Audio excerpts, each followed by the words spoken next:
Nós saudamos a todos com a paz do Senhor Jesus. Estamos no programa As Profecias de Daniel. Estamos no capítulo 4, já demos início no episódio passado, quando Nabucodonosor relata o sonho que ele teve.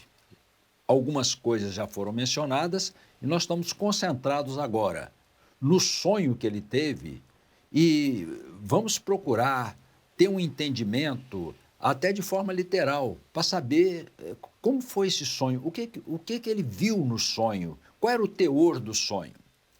Estão aqui conosco, participando do programa, o pastor Gerson Belucci, que faz parte do programa, sempre está presente. Paz do Senhor, pastor Gerson. Paz do Senhor, pastor Antônio Carlos. Estou vendo o pastor Fábio aí, a paz do Senhor a todos. Pastor Fábio, nosso convidado especial para esse capítulo. A paz do Senhor, pastor Fábio. Paz do Senhor, pastor Antônio Carlos, pastor Gerson, e é você que participa conosco. Bom, então nós estaremos dando imediatamente sequência ao sonho da árvore que Nabucodonosor teve. Nós vimos no episódio passado que os sábios de Babilônia foram introduzidos à presença do rei, o rei transmitiu o sonho, mas eles não conseguiram dar a interpretação porque foi um sonho de Deus e as coisas de Deus só se interpretam com a presença do Espírito Santo, com a própria revelação de Deus. Em seguida, como eles não conseguiram dar a interpretação, chamaram Daniel. O rei, reconhecendo que havia nele o Espírito de Deus, e paramos no episódio passado quando o rei descreveu o sonho. E nós vamos voltar agora pedindo ao pastor Gerson que dê partida nesse episódio a partir do sonho que Nabucodonosor transmitiu a Daniel. Pastor Gerson. Muito bem, pastor Antônio Carlos e queridos que nos assistem, eu vou ler então do verso 10 até o verso 12, dando uma paradinha, para a gente comentar um pouco a respeito da parte literal, como o pastor Antônio Carlos falou. Então, verso 10 diz assim: eram assim as visões da minha cabeça. Estando eu na minha cama, eu estava assim olhando e vi uma árvore no meio da terra, cuja altura era grande. Então vejam, uma árvore de grande altura.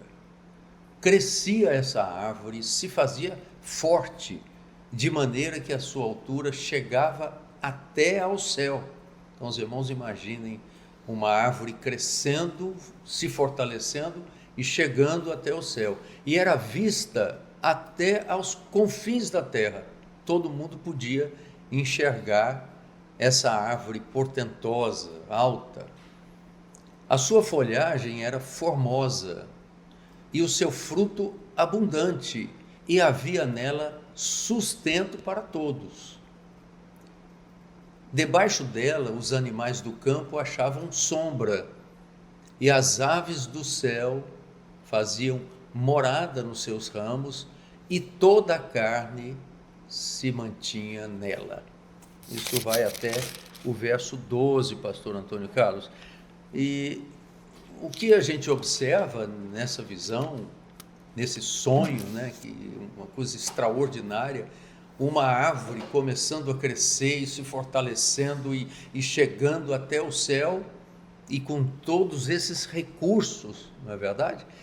Fazendo até menção, provavelmente, aquilo que o reino de Nabucodonosor podia oferecer a todos os povos, até a todas as línguas e nações, e podia ser vista até os confins da terra, quem sabe, humanamente falando, dando sustento, né, aos povos, aos animais, fazendo sombra. Talvez seja isso, não é, pastor Antônio Carlos? O comentário do texto, não é verdade? Sem entrar ainda no aspecto profético. Exatamente. Então, nós estamos indo por parte para facilitar o entendimento dos irmãos, né? As condições de captar a mensagem traduzida no sonho. Então, o título é o sonho da árvore. Então, era uma árvore que cresceu, se tornou forte, abundante, que falava do reino dele. Daniel depois vai dar a interpretação, mas para melhor entender, falava do reino dele, que era um reino grandioso, onde não tinha falta de nada, não tinha insucesso em nada. O reino dele era poderosíssimo, né?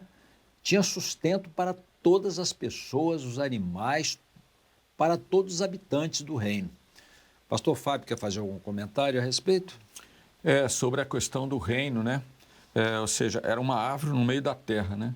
Sim. A primeira menção a um império, né, no sentido histórico, é o Império Babilônico. Ou seja, os impérios anteriores não tiveram a mesma proporção, a mesma grandeza que o Império Babilônico de Nabucodonosor. Teve um império anterior, né, digamos, da Babilônia, mas o Império de Nabucodonosor se expandiu de uma forma extraordinária. E deu sustento, o que chama a atenção é o seguinte, e toda a carne se mantinha dela, ou seja, dos frutos daquela árvore. A citação aqui é muito interessante, até no sentido profético, daquilo que é o sustento humano, né? Daqueles que, na verdade, estão sendo sustentados por uma estrutura estabelecida pela carne, ou seja, por um governo humano. Eu acho que esse ponto é importante, muito porque importante. Na interpretação Daniel vai fazer um contraponto sobre isso, né? No sentido do que aconteceria com aquela árvore, ou seja, o governo humano haveria de acontecer com ele. Perfeitamente. Então nós vimos aqui, nós estamos dividindo em etapas, mais uma vez, para facilitar o entendimento.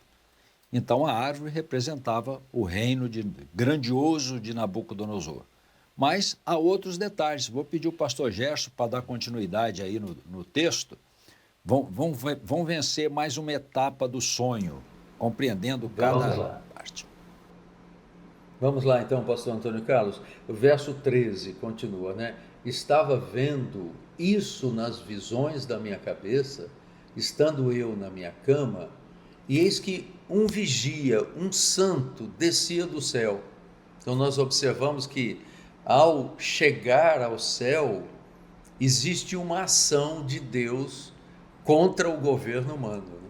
Então a gente observa a ação de Deus imediata, enviando um vigia, um santo, né? Certamente um arcanjo, um anjo de Deus, para agir contra essa ação do governo humano, como observou o pastor Fábio.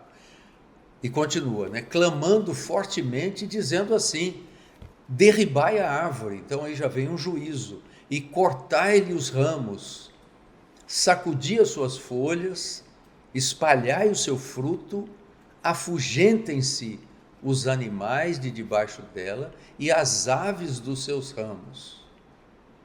É muito, muito interessante essa parte. Mas vocês querem comentar um pouco aí antes de continuar? Vamos comentar por parte. Você quer fazer algum comentário, pastor Gerson, ainda? Ou já está passando? Não, eu creio que eu queria, eu já falei o que eu queria comentar, exatamente a ação de Deus enviando um ser celestial para agir contra o aparente domínio do homem sobre toda a terra. Né? Era isso que eu queria observar. Perfeitamente. Interessante que o Senhor aqui mostra que o reino era sobremaneira próspero, fortalecido, podemos dizer assim, inabalável. Mas, de outro lado, nós vemos que Deus tem poder sobre tudo. O próprio Nabucodonosor diz, ele tira alguém do chão para reinar e abate o rei até o chão, aquele que está reinando até o chão. Então, o Senhor estava mostrando aqui o seu poder eterno, como tudo está debaixo do controle do Senhor.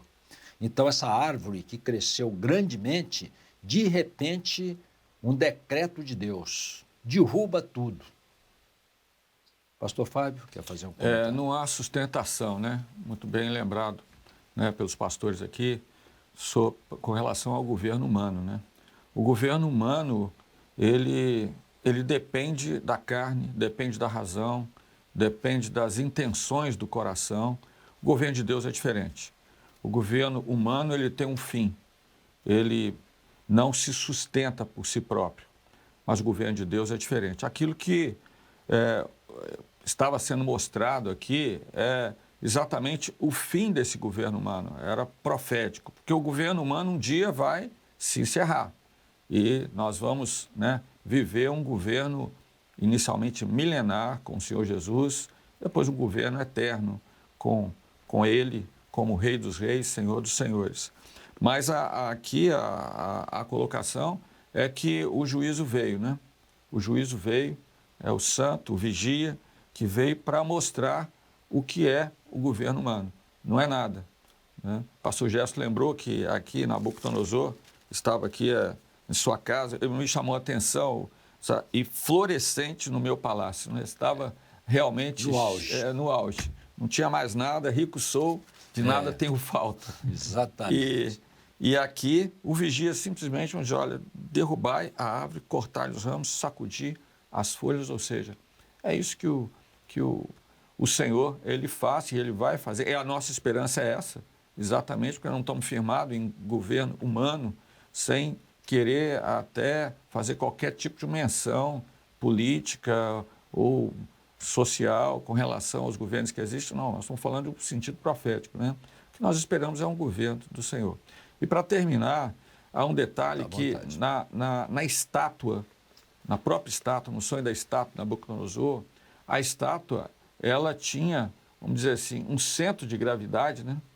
Completamente desbalanceado, porque o material mais pesado estava lá em cima. Depois ia descendo até ferro e barro, mostrando que o governo humano não tem sustentação. Quando você tem material pesado em cima, o centro de gravidade está muito alto, um toque, ele derruba, né? É assim o governo humano. E uma lembrança que se faz que o profeta Daniel, na sua interpretação que virá logo em seguida, ele vai dizer o motivo por que Deus derrubou esse grandioso reino, mostrando que Deus tem poder sobre todas as coisas. E o profeta Daniel, ele vai dar um conselho ao rei para que evitasse que isso acontecesse. Mas a soberba dele, a autossuficiência, foi maior do que a palavra de Deus. Muitas vezes nós olhamos muito para as coisas terrenas que estão diante de nós e não conseguimos avaliar o poder de Deus. Então isso tudo vai ser demonstrado. E continuando ainda, como falamos repetitivamente, a palavra fala por si própria, porque o sonho foi todo detalhado. E depois Daniel também vai dar a interpretação toda detalhada. Só a leitura já vale muita coisa, a gente dá alguns toques para ajudar a interpretação, não é? E no verso 15, então, o que aconteceu? Uma árvore grandiosa representando o reino, o Senhor manda que ela seja cortada. Mas o verso 15 diz assim, mas o tronco com as suas raízes deixai na terra, e com cadeias de ferro e de bronze, na erva do campo, e seja molhado do orvalho do céu, e a sua porção seja com os animais na grama da terra. Verso 16. Seja mudado o seu coração, para que não seja mais coração de homem, e seja-lhe dado um coração de animal, e passem sobre ele 7 tempos. Depois nós vamos complementar. Então, o que o Senhor disse no sonho? Que embora a árvore tenha sido cortada, mas permaneceu o tronco. O tronco permaneceu. E quando fala que com cadeias e de ferro e de bronze, quando esse tronco foi selado por Deus, significa que ele poderia voltar a crescer. Não é isso? Exatamente. Pode falar, pastor. É interessante, Antônio Carlos, eu estava me lembrando daquele texto em Jó 14, eu abri aqui, Jó 14, 7, há esperança para a árvore que, se for cortada, ainda se renovará, e não cessarão os seus renovos. se envelhecer na terra a sua raiz e morrer o seu tronco no pó, ao cheiro das águas brotará e dará ramos como a planta. É de 7 a 9 de Jó 14. O que a gente observa é o juízo de Deus, né, com cadeias de ferro e de bronze, mas é uma porção de misericórdia para que houvesse arrependimento por parte do rei. Exatamente. Interessante, né? Quando se faz a leitura, se observa que o sonho está todo se referindo ao Império Babilônico. Mas quando chega aqui, no verso 15 e 16, o Senhor passa a se referir ao ocupante do reino. Não era mais o reino, era ao ocupante do reino. E efetivamente nós vamos observar, depois que tudo aconteceu, que ainda será falado, quem foi atingido foi Nabucodonosor. O reino continuou. Não é? Embora que a árvore tenha sido cortada, então, de repente, na profecia, a árvore significava o rei, destacando o grande reino do qual ele era rei. Quer dizer, o reino refletia aquilo que ele era, mas, no momento do juízo, quem recebeu o juízo foi exatamente o seu ocupante, que foi Nabucodonosor. E o verso 17 fala assim: esta sentença é dada por decreto dos vigiadores, de Deus, né? E esta ordem por mandado dos santos, a fim de que, a finalidade, hein? Conheçam que o Altíssimo tem domínio sobre o reino dos homens e os dá a quem quer, até o mais baixo dos homens constitui sobre eles. Algum comentário aqui nessa parte? O que foi muito bem colocado é que o tronco permaneceu, ou seja, não foi não se extirpou completamente a árvore, mas no juízo manteve o tronco. E o tronco, como foi muito bem colocado aqui pelo Antônio Carlos, né? O tronco aqui já faz a menção àquilo que era a carne, a ideologia, o pensamento, a estrutura do reino que estava baseada no próprio rei. Então, é ele que mandava, é ele que tirava, é ele que matava, é ele que dava vida, ou seja, tudo era a partir do rei. Estava tudo centrado na mente humana, na razão humana, em tudo aquilo que é do homem, né? E aí o juízo veio para mostrar ao Senhor, agora, porque o reino, ele foi estabelecido por ele. Ou seja, ele estabeleceu o reino, ainda que Deus houvesse permitido tudo, porque Deus é que permite todas as coisas, ele sabe todas as coisas.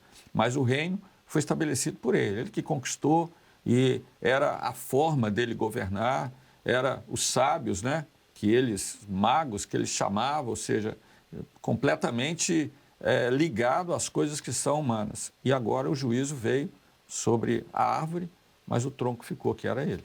Perfeitamente. Algum comentário, pastor Gerson? Sim, eu gostaria de fazer menção àquilo que você disse, e Fábio também, sobre a grandeza do governo de Deus em relação a qualquer governo humano, mesmo com a grandeza que tinha Nabucodonosor. E a gente pode usar até o próprio livro de Daniel, no capítulo 2, quando no verso 20 ele disse: seja bendito o nome de Deus para todo sempre, porque dele é a sabedoria e a força. Verso 21, ele muda os tempos e as horas, ele remove os reis e estabelece os reis, ele dá sabedoria aos sábios e ciência aos entendidos. Então o governo de Deus é soberano, ele faz o que ele quer, porque ele comanda todas as coisas, até mesmo estabelecer um rei, um reino, né, como foi Nabucodonosor, para atingir o povo de Deus, para que o povo de Deus voltasse à obediência. Mas Deus é soberano sobre qualquer governo humano. Perfeitamente. Nós estamos fechando este episódio. Eu gostaria de fazer, até com base nos pronunciamentos dos nossos companheiros aqui, no seguinte: quando nós estamos na presença do Senhor, Deus está agindo em nosso favor. Nós costumamos dizer, às vezes algumas coisas não vão bem na nossa vida, às vezes, como estamos falando de um reino universal, às vezes até no nosso país. O maior poder na terra é uma igreja na presença do Senhor. Por isso a igreja deve sempre estar orando, porque a oração da igreja, atendida pelo Senhor, que é o Rei dos Reis, aquele que tira os grandes e estabelece os pequenos, ele tem poder de mudar todas as circunstâncias. Então é bom que nós tenhamos consciência, nós, a igreja, de que quando nós estamos aos pés do Senhor, o nosso Deus está trabalhando ao nosso favor. Amém. Às vezes pensamos em várias providências humanas, alguém poderia fazer isso, alguém poderia fazer aquilo, mas o maior poder é uma igreja na presença do Senhor, é uma igreja clamando em favor de suas necessidades, que nós temos um Deus que é o nosso Deus, que é o Rei dos Reis, o Senhor dos Senhores. Amém. Gostaríamos de encerrar este episódio lendo ainda o verso 18. Isto em sonho eu, rei Nabucodonosor, vi. Tu, pois, Beltesazar, dize a interpretação. Todos os sábios do meu reino não puderam fazer-me saber a interpretação, mas tu podes, pois há em ti o Espírito dos deuses santos. Nós também precisamos estar preparados para esses momentos, não é? Na presença do Senhor, sabendo que nas nossas limitações, nós temos um Deus que revela os segredos. Amém. Glória a Deus. Então, nós encerramos aqui este episódio e com esse verso que lemos, o rei pediu que Daniel desse a interpretação. Então, no episódio vindouro, na próxima edição, nós vamos ver a interpretação dada pelo próprio Daniel de forma literal. Agradecemos aqui a presença do pastor Fábio, nosso convidado. Amém. Eu que agradeço a paz do Senhor, pastor Antônio Carlos, pastor Gerson. E também a sempre presença do pastor Gerson. Paz do Senhor, pastor Fábio, uma alegria tê-lo conosco. O pastor Antônio Carlos, nosso âncora desse programa. Amém. Amém. A paz do Senhor a todos. Até o próximo episódio.